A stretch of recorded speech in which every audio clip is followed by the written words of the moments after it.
आज की क्लास शुरू करते हैं ब्रांचेस ऑफ अकाउंट से। जैसा कि हम इसको टाइप्स ऑफ अकाउंटिंग के नाम से भी जानते हैं।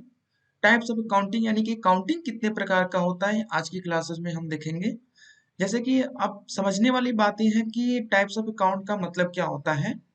देखिए, व्यवसाय में संबंधित विभिन्न पक्ष होते हैं, जैसे स्वामी यानी कंपनी का मालिक, ऋणदाता, लोन देने वाला, प्रबंधक, अधिकारी आदि। इन सभी आवश्यकताओं को पूर्ति करने के लिए अलग अलग अकाउंटिंग को अलग अलग पद्धतियों से लिखी जाती है, जो हम आगे चल के भी पढ़ेंगे। यानी इसका मतलब ये हुआ कि अकाउंटिंग के जो टाइप्स होते हैं अलग अलग पद्धतियों का मतलब ये हुआ कि सभी लोगों को अलग अलग डिपार्टमेंट में बांटा गया होता है, जिसके वजह से अकाउंट करना आसान हो जाता है। तो हम सभी लोगों को एक एक अकाउंटिंग को हम लोग समझेंगे कि एक एक अकाउंटिंग की क्या होती है, क्या मतलब होता है। जिसमें सबसे पहला हमारा आता है फाइनेंशियल अकाउंटिंग, यानी कि वित्तीय लेखांकन। जैसे हमने अभी पिछली क्लास में हम लोगों ने पढ़ा कि वित्तीय इंफॉर्मेशन यानी कि वित्तीय ईयर, वित्तीय साल जो हमारा 1 अप्रैल से लेकर 31 मार्च के बीच में शुरू होता है। तो ये जो एक लेखांकन होते हैं यानी कि फाइनेंशियल ईयर, यह किसी भी बिजनेस के रिकॉर्ड को रखने में संबंधित होता है, रखने में सहायक होता है। जो हम किसी भी बिजनेस को आसानी से क्या कर सकते हैं, एक साल के अंतर्गत जो भी हम लेखा किए हैं यानी लेन देन किए हैं, उस लेखा को हम अपनी लाभ हानि के आधार पर सारे जो भी बैलेंस शीट बनाते हैं, वो सभी बैलेंस शीट वो हम कहाँ पे रखते हैं, फाइनेंशियल अकाउंटिंग के अंतर्गत ही रखते हैं। ठीक है, जैसा कि हमने पहले भी बताया था, यह आपका शुरुआत होती है 1 अप्रैल से लेकर 31 मार्च के बीच में। नेक्स्ट आता है हमारा कास्ट अकाउंटिंग। कास्ट अकाउंटिंग एक मुख्य अकाउंटिंग होती है जो किसी प्रोडक्ट से संबंधित होता है। जैसे किसी भी बिजनेस की कॉस्ट अकाउंटिंग केवल उस बिजनेस के कॉस्ट से संबंधित होता है जिसका हिसाब किताब रखने के लिए लिया गया हो। जैसे कि कहने का मतलब ये होता है कि अगर हम कोई भी बिजनेस कर रहे हैं, उस बिजनेस का कई मोटिव होते हैं, ठीक है, और उस बिजनेस में करने के लिए हमारे पास प्रोडक्ट होता है, तो उस प्रोडक्ट में जो इनकम यानी पेमेंट होता है, उसके बनने में कई सारी चीजों का खर्च होता है। जैसे कहने का मतलब होता है उसमें एक्सपेंस होते हैं, इनकम होता है, उसके पैसे कहाँ से आया, कहाँ गया, ये सब चीजें तो होता ही होता है। लेकिन उस प्रोडक्ट में एक सबसे मुख्य भूमिका होती है जो एक बिजनेसमैन को हमेशा याद रखना होता है, यानी उसकी अकाउंटिंग कास्ट के लेकर, यानी उसकी कीमत कितनी है, यानी उस प्रोडक्ट को बनने में कीमत कितनी लगी, यानी कि उसी आउटसाइड जो कास्ट होता है, उस आउटसाइड कास्ट को समझने में यह एक कास्ट अकाउंटिंग जो होती है वह सिस्टमेटिक तरीका होता है। और इसी कास्ट अकाउंटिंग में उत्पादित वस्तु या सेवा कुल लागत का पता चलता है। लागत लेखांकन के अंतर्गत प्रत्येक कार्य, एक आदेश, ठेका, विधि, सेवा इकाई जैसे लागत निर्धारित भी सम्मिलित किया गया है। इसके द्वारा लागत पर नियंत्रण किया जाता है।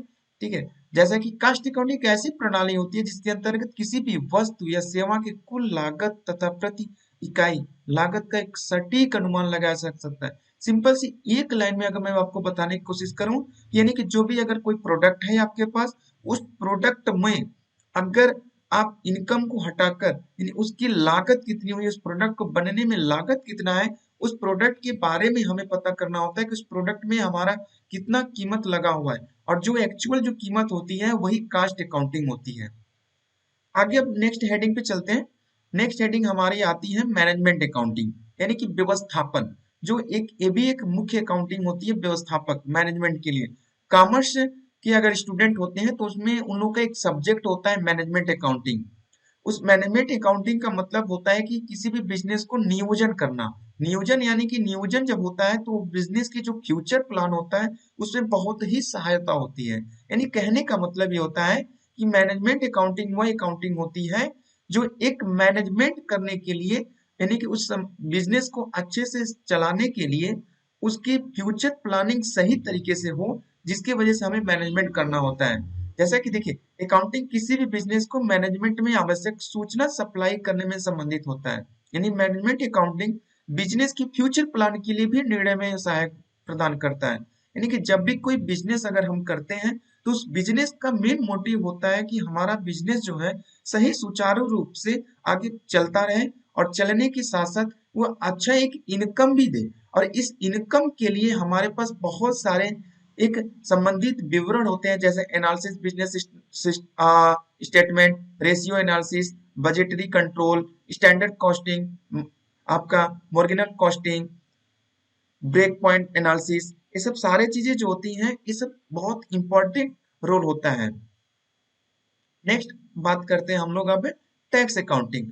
टैक्स अकाउंटिंग भी एक मुख्य अकाउंटिंग होती है जिसको हिंदी में हम कर लेखांकन के नाम से भी जानते हैं। कर लेखांकन भी ऐसा लेखांकन होता है जो राज्य और केंद्र सरकार के द्वारा अनेकों प्रकार के टैक्स लगाए जाते हैं। यानी अनेकों प्रकार का टैक्स का मतलब ये हुआ कि हम अपने जब बिजनेस करते हैं तो हमारा पास जो हमारी सरकारें होती हैं, चाहे केंद्र की सरकारें हो वो राज्य सरकार, वो अनेकों प्रकार के टैक्स लगाती हैं। और ये सभी टैक्स जो होते हैं कई प्रकार के, जैसे आयकर टैक्स होता है, बिक्री का टैक्स होता है, उत्पादन टैक्स होता है, तो इन सभी की अलग अलग व्यवस्था होती है। तो इन अलग अलग व्यवस्थाओं को हम अपने सही तरीके से उसकी प्लानिंग के साथ साथ अकाउंटिंग करते हैं, जिसकी वजह से ही हमें पता चल पाता है कि हमें किस व्यक्ति को या किस डिपार्टमेंट को कितना टैक्स देना है। तो इस सभी का लेखांकन हमें एक टैक्स अकाउंटिंग के माध्यम से ही पता चल पाता है। जब तक हम टैक्स अकाउंटिंग नहीं करेंगे तब तक हमें टैक्स अकाउंटिंग नहीं पता चल जाता है कि कैसे हमें किस प्रोडक्ट पे कहाँ पे हमें टैक्स कितना देना है। आगे हम बात करते हैं क्वांटिटेटिव अकाउंटिंग। क्वांटिटी अकाउंटिंग भी एक मुख्य भूमिका है किसी भी प्रोडक्ट की गुणवत्ता को देखने के लिए। यानी कि इस अकाउंट के आधार पर वस्तुओं के परिणाम से संबंधित होता है, यानी किसी भी वस्तु है उसके परिणाम से संबंधित होता है। इस तरह के खाते जो होते हैं फाइनेंशियल कॉस्ट तथा मैनेजमेंट में सहायक होता है। यानी कि जो भी हमारा किसी प्रोडक्ट की जो वित्तीय लागत होती है उसको मैनेजमेंट करने में बहुत ही सहायता करता है, जिससे हम एक सही निर्णय ले पाए, उसकी सही सूचना पर पहुंच पाए, जिससे हमें यह लगे कि जो भी हम प्रोडक्ट बना रहे हैं या सेल कर रहे हैं, जो इस पे हमारी इनकम आ रही है वो क्वांटिटी उसकी अच्छी है, यानी कि वह एक अच्छी गुणवत्ता में आ रही है, जो हमारा एक बिजनेस को एक सही मार्गदर्शक के रूप में भी काम कर सकता है, जिसके क्रय विक्रय सभी एक सूचनाओं को एक आसानी तक एक दूसरे से पहुंच सके। इन सभी को हम जो अकाउंटिंग करते हैं वो क्वांटिटी अकाउंटिंग के अंतर्गत करते हैं। आगे है गवर्नमेंट अकाउंटिंग। गवर्नमेंट अकाउंटिंग भी एक अलग प्रकार की अकाउंटिंग नहीं है। ये भी एक अकाउंटिंग ऐसी अकाउंटिंग होती है जिसे हम सरकारी अकाउंटिंग के नाम से भी जानते हैं। यानी कि कहने का मतलब होता है कि बहुत सारी कंपनियां जो होती हैं वो बहुत प्रकार की झूठी सूचनाएं भी देती हैं। तो इस झूठी सूचनाओं को बचने के लिए सरकार भी अकाउंटिंग करती है। सरकार अकाउंटिंग करती है जिससे कि सारे इंफॉर्मेशन सही तरीके से मिल पाए। यानी कि केंद्र सरकार, राज्य सरकार, स्थानीय सत्ता द्वारा लेखांकन जो की जाती है वो सरकारी लेखांकन कहा जाता है। एक सिंपल सी भाषा में अगर हम बताने की कोशिश करें, यानी कि एक ऐसी अकाउंटिंग जो सरकार के द्वारा की जाती है वो सरकारी लेखांकन कहलाता है। इस लेखांकन की पद्धति उपयोग केंद्र सरकार और राज्य सरकार के द्वारा किया जाता है, और ये सरकारी लेखांकन का उपयोग बजट तैयार करने में बहुत मदद करता है। यानी कि आप लोगों को जैसा पता होगा, सरकारें जो होती हैं वो हर साल बजट निकालती हैं, और ये बजट जो भी होती है ये आपकी जनता बिजनेस को देखकर जो बजट निकालती है, यानी कि हमारे देश में कितना क्या लगने वाला है, कैसे प्रोडक्ट इस्तेमाल होंगे, उन सभी पे गवर्नमेंट जब अकाउंटिंग करती है तो उससे एक नया सिस्टम तैयार होता है, जिससे बजट जब निकालें तो उसमें बहुत अच्छे तरीके से एक सरकार को समझ में आए कि हमें किस प्रकार की अकाउंटिंग कर। नेक्स्ट है हमारा मुद्रास्फीति लेखांकन यानी इन्फ्लेशन अकाउंटिंग। कॉमर्स वाले स्टूडेंट होते हैं जो इन्फ्लेशन के बारे में बहुत अच्छे से जानते होंगे। थोड़ा सा इस पे हम लोग बात करेंगे। आगे हम लोग की क्लासेज जो होगी इस पे हम लोग इन्फ्लेशन पे विस्तार रूप से बात करेंगे कि इन्फ्लेशन होता क्या है। जैसे कि मुद्रा प्रसार को ध्यान में रखकर किया गया लेखांकन मुद्रास्फीति कहलाता है। यानी कि मुद्रा प्रसार को, मुद्रा जो होता है यानी कि हमारे पैसे को लेकर जो की जाती है लेखांकन, वो मुद्रास्फीति कहलाती है। इस मुद्रा प्रसार का प्रभाव शून्य कर वास्तविक परिणामों की जानकारी प्राप्त की जाती है, जो सूचांक की सहायता में अथवा पुण्य मूल्यांकन द्वारा अंतिम खाते का समायोजित खाते होते हैं। यानी मुद्रास्फीति एक ऐसी लेखांकन होती है यानी कि जो हमारे पास पैसे होते हैं जो बजट पे आधारित होता है कि किस देश में कितना पैसे का इन्फ्लेशन बढ़ रहा है, कितना इन्फ्लेशन घट रहा है, इन सभी का अकाउंटिंग जो की जाती है उसे हम इन्फ्लेशन अकाउंटिंग के नाम से जानते हैं। आगे है ह्यूमन रिसोर्स अकाउंटिंग।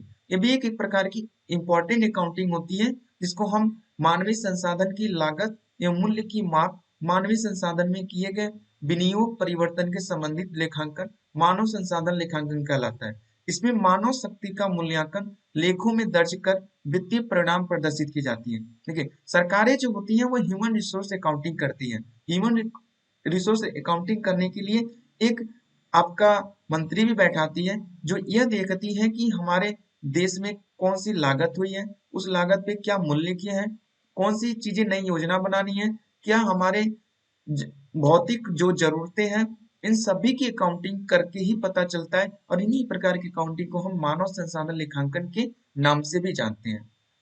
आगे हम लोग बात करेंगे ऑडिटिंग। ऑडिटिंग यानी कि लेखा परीक्षा, या इसको हम दूसरी भाषा में कह सकते हैं निरीक्षण करना। यानी कि एक इम्पोर्टेंट रोल होता है किसी भी व्यवसाय को निरीक्षण करना। निरीक्षण से ही पता चल पाता है कि किस बिजनेस में क्या सही तरीके से लेखा जोखा किया गया है कि नहीं किया गया है, या लेखा जोखा अगर हुआ है तो किस माध्यम से हुआ है। और ये तभी मुमकिन हो सकता है जब तक हम ऑडिट नहीं करते हैं। ऑडिट कितने प्रकार की होती है, ऑडिट क्या होता है, इसके बारे में हम चर्चा आगे करेंगे। उसके बाद हम बात करते हैं फंड अकाउंटिंग। फंड अकाउंटिंग एक ऐसी अकाउंटिंग होती है या ऐसे गैर लाभकारी संस्थाओं द्वारा उपयोग की जाने वाली लेखांकन एक प्रणाली है, जिसका सिद्धांत उपयोग व्यवसाय के क्षेत्र में बाहर के कई संगठन अपनी संपत्ति का प्रबंधन करने के लिए करते हैं।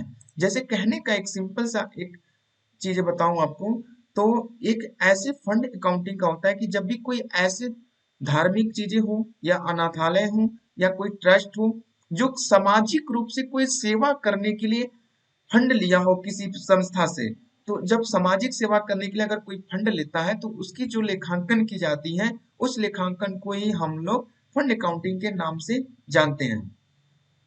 आगे की नेक्स्ट हेडिंग है फॉरेंसिक लेखांकन। ये भी एक प्रकार की इंपॉर्टेंट लेखांकन होती है, फॉरेंसिक लेखांकन। फॉरेंसिक अकाउंटिंग होता है जो इसको हम कानूनी लेखांकन के नाम से भी जानते हैं। यानी कि जो भी कानून के मामले होते हैं, कानून यानी कि जो भी कोर्ट के मामले होते हैं, उनको इसमें क्षेत्र में शामिल किया जाता है। जैसे ये मतलब एक सिंपल सी अगर बात बताने की कोशिश करें, फॉरेंसिक अकाउंटिंग ये एक जांच की एक कला होती है। यानी कि जांचने का एक प्रक्रिया होती है कि किस तरीके से बिजनेस का जो रोल मॉडल है वो कैसा है। यानी कि इसके अंतर्गत अकाउंटिंग रिकॉर्ड, फाइनेंशियल स्टेटमेंट और अन्य संबंधित वित्तीय रिकॉर्ड की जांच की जाती है। और जांच से ही पता चल पाता है कि इस बिजनेस का स्थिति क्या है।